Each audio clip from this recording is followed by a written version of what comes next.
Assalamualaikum warahmatullahi taala wabarakatuh. Perkenalkan, nama saya Siti Zaituni. Saya berasal dari Situbondo dan saat ini saya menjadi dosen di STKIP PGRI Situbondo. Salah satu mata kuliah yang saya ampu adalah mata kuliah Pendidikan Agama Islam. Bukan tanpa sebab saya mengajar pendidikan agama Islam. Yang pertama, dengan melihat latar belakang pendidikan saya, yaitu S1 Pendidikan Agama Islam dan S2 Manajemen Pendidikan Islam.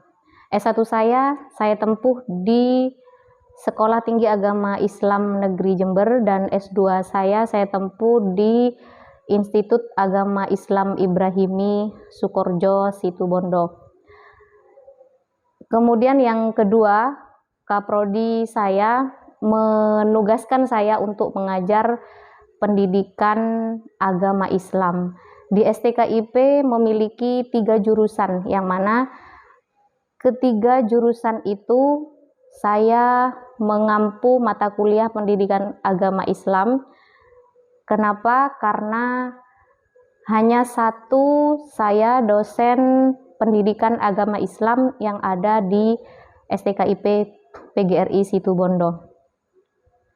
Oleh sebab itu, linearitas ijazah atau keilmuan saya dapat menjadi pertimbangan sehingga sampai saat ini, sejak tahun 2016 saya menjadi dosen hingga saat ini, saya tetap mengajar pendidikan agama Islam. Materi yang biasa saya sampaikan pada mata kuliah pendidikan agama Islam terhadap mahasiswa-mahasiswi STKIP PGRI Situbondo, yaitu pertama dimulai dari orientasi perkuliahan, bagaimana kontrak kuliah yang akan kita sepakati selama 1 semester. Kemudian di pertemuan pertama biasanya saya mengadakan kontrak terlebih dahulu, kemudian saya menjelaskan secara global apa yang akan saya sampaikan selama 1 semester ini.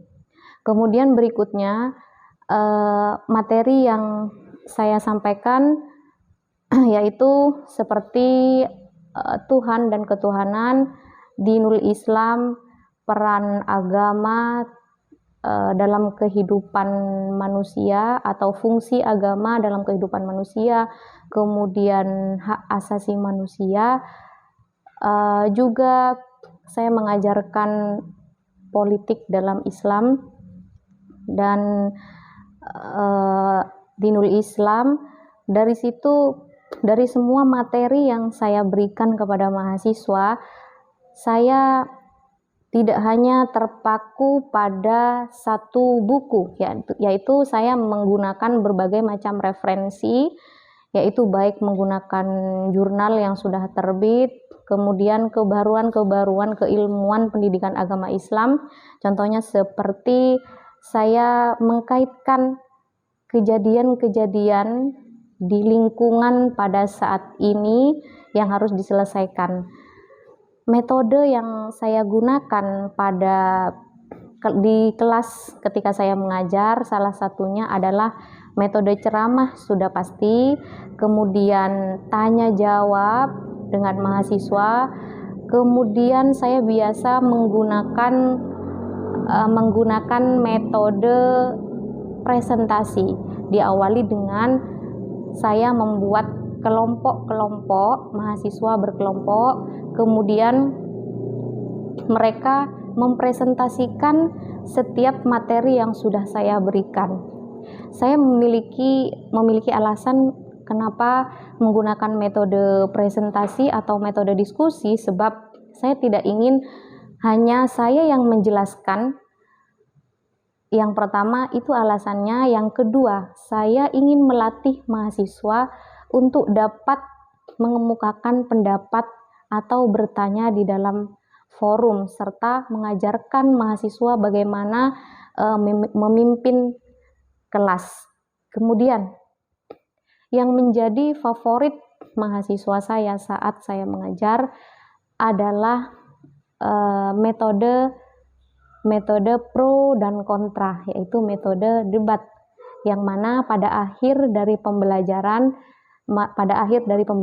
saya mengambil benang merah atau mengambil kesimpulan.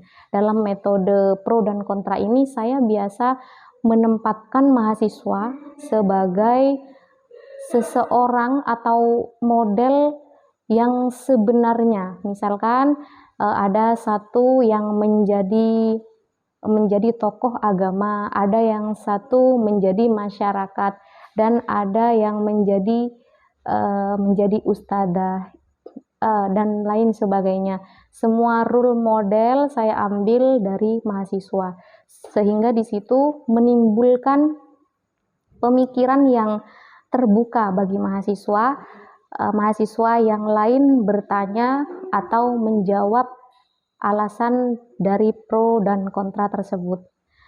Kemudian dalam metode diskusi, saya tidak hanya meminta mahasiswa untuk mempresentasikan materi pada waktu itu, akan tetapi di akhir pembelajaran saya juga mengambil benang merah supaya tidak terjadi kesalahpahaman atau kebingungan mahasiswa yang satu dengan mahasiswa yang lain, sehingga ketika keluar kelas tujuan saya adalah mahasiswa satu visi dalam memahami materi yang telah kita pelajari bersama di dalam kelas. Mungkin hanya itu yang dapat saya sampaikan. Semoga bermanfaat. Terima kasih. Akhirul kalam. Wassalamualaikum warahmatullahi wabarakatuh.